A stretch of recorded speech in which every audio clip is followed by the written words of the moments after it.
Everyone assumes the moon just exists, that it's either a divine ornament hung in the sky on the fourth day of creation, or a cosmic accident, a chunk of debris that happened to settle into orbit. Nobody asks the question underneath that assumption: why does it exist at all? What was it for? There is exactly one ancient text that treats the moon's existence not as a fact to be stated, but as an event that occurred because something else happened first. And that text is the Book of Enoch. Here is the contrast you need to sit with before anything else.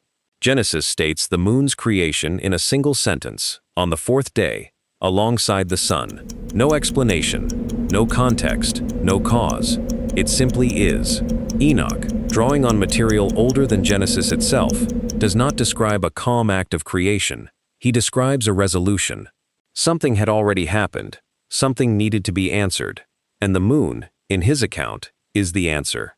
Before we get into what that something was, we need to understand why Enoch thought the moon needed an origin story at all, when everyone else was content to just say it was made. If this kind of deep textual history is what you come here for, hit like, drop a comment with where you're watching from, and subscribe before we go further, because next week's video goes even further back than this one. Genesis 1:16 gives you the moon in 9 words. God made 2 great lights, the lesser to govern the night. That's it. No process, no purpose beyond timekeeping. No acknowledgement that a satellite the size and position of ours might require any explanation at all. For most of religious history, that has been enough. The moon marks months. It marks feasts. It reflects light. Case closed. But the Book of Enoch, a text older than most of the Hebrew prophetic literature people are familiar with, refuses to close the case. Dr. James Vanderkam of Notre Dame, whose scholarship on Enoch spans 4 decades, dates the astronomical book, 1 Enoch, chapters 72 through 82, to before 200 BCE. That makes it a document written in a period when the surrounding Near Eastern world was still actively debating what the sky was and what governed it.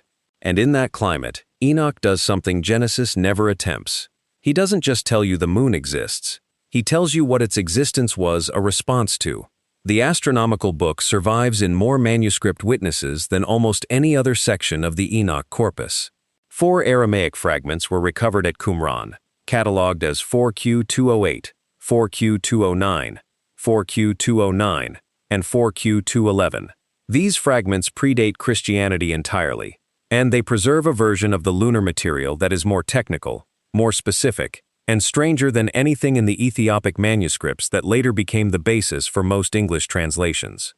In this material, an angel named Uriel walks Enoch through the mechanics of the sky, not the appearance of the sky, the mechanics.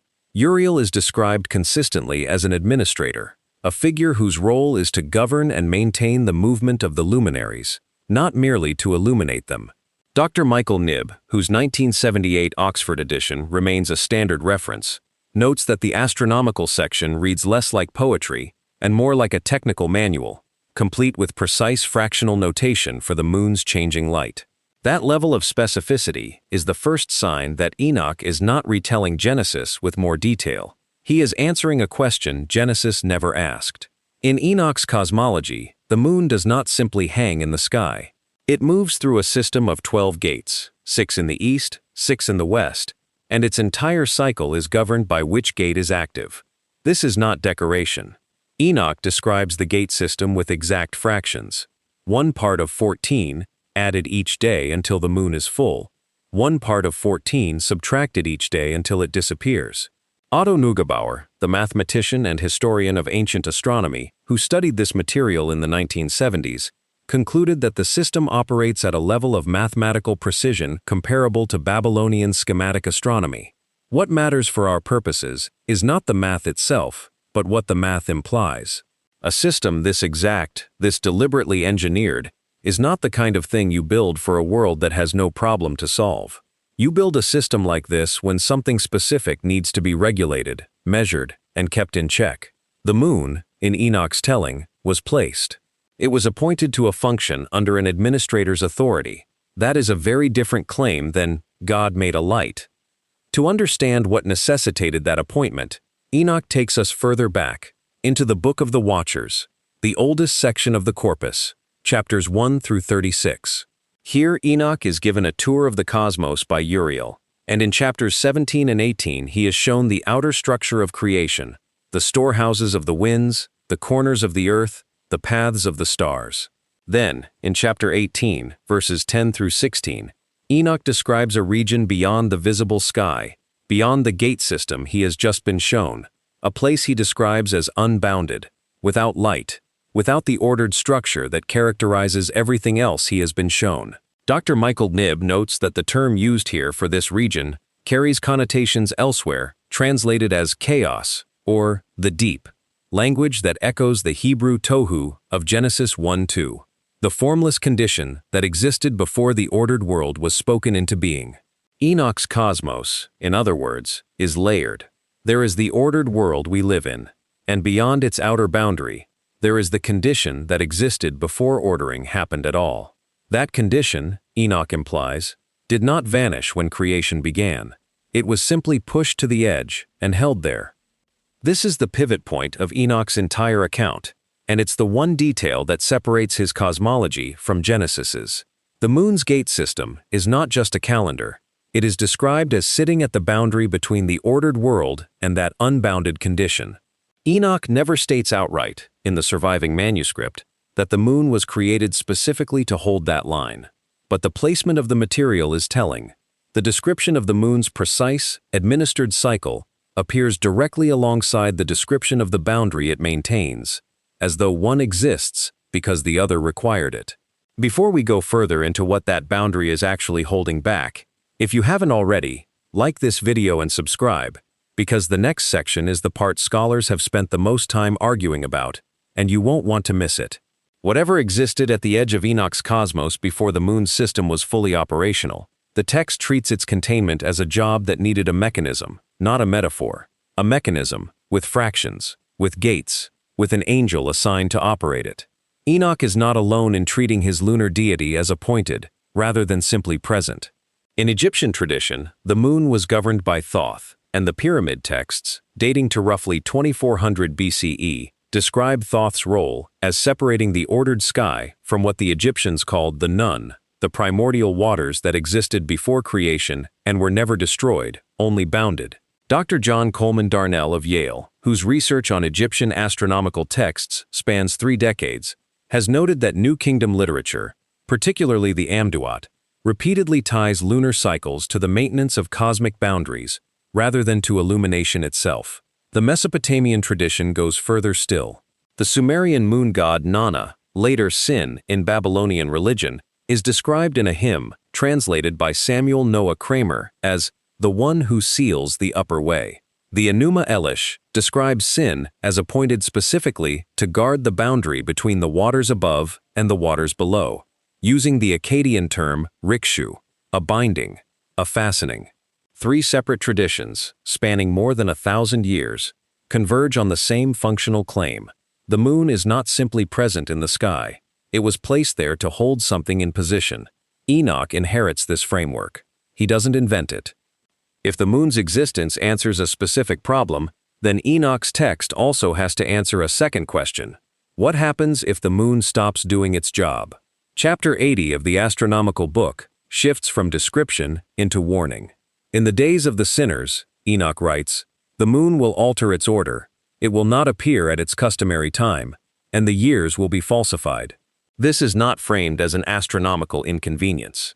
In the framework Enoch has spent 8 chapters building, a moon that deviates from its appointed cycle is a moon that is failing at the one function that justified its placement in the first place. Dr. Ephraim Isaac, whose 1983 Oxford translation worked directly from the Ethiopic manuscripts, renders the relevant phrase cautiously, avoiding overinterpretation. But the structural implication remains. The arrangement Enoch describes is maintained, not permanent. It depends on the moon continuing to do exactly what it was appointed to do. The astronomical book was not simply overlooked by later tradition. It was actively sidelined. The community at Qumran used the 364-day solar calendar described in Enoch's text, rejecting the lunar calendar that had become standard in mainstream Second Temple Judaism. Theologian Margaret Barker, former president of the Society for Old Testament Study, has argued that this calendar conflict is one of the central reasons the Book of Enoch was eventually excluded from the Jewish and Christian canons. Its cosmology implied that the entire liturgical structure built on the lunar calendar was a deviation from the original order Uriel had revealed. The Council of Laodicea in 364 CE formalized that exclusion. Augustine of Hippo, writing around 410 CE, acknowledged the antiquity of the Enochic tradition, but argued its cosmological detail should be read allegorically. He never explained why an allegory would require 14-part fractional notation for lunar phases, or a named angelic administrator, or a specific boundary condition tied to a specific mechanism. The astronomical material, the most technically precise section of the entire corpus, became the section scholars treated as least significant, dismissed as primitive calendar science rather than recognized for what its own internal logic actually claims. If you've made it this far, take a second to like the video and subscribe. It genuinely helps this kind of research reach more people, and we've got one more piece of this puzzle left. The Ethiopian Orthodox Church never accepted the exclusion. For that tradition, the Book of Enoch is canonical scripture, read aloud in liturgy alongside Genesis and the Psalms. The Ge'ez manuscripts preserved at Aksum have been copied and recited without interruption for 17 centuries. The reading was never lost. It was only removed from the traditions that had the institutional reach to bury it. So we return to the question we opened with. Why does the moon exist?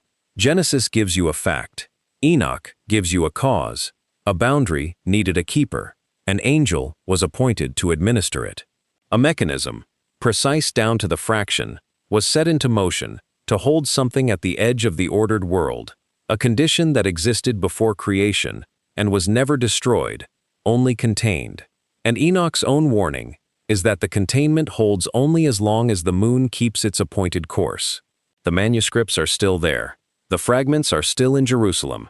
The Ge'ez tradition is still recited in Aksum, and the moon is still running the circuit Uriel is said to have shown a scribe who wrote it all down and trusted someone, eventually, would read it carefully enough to ask why.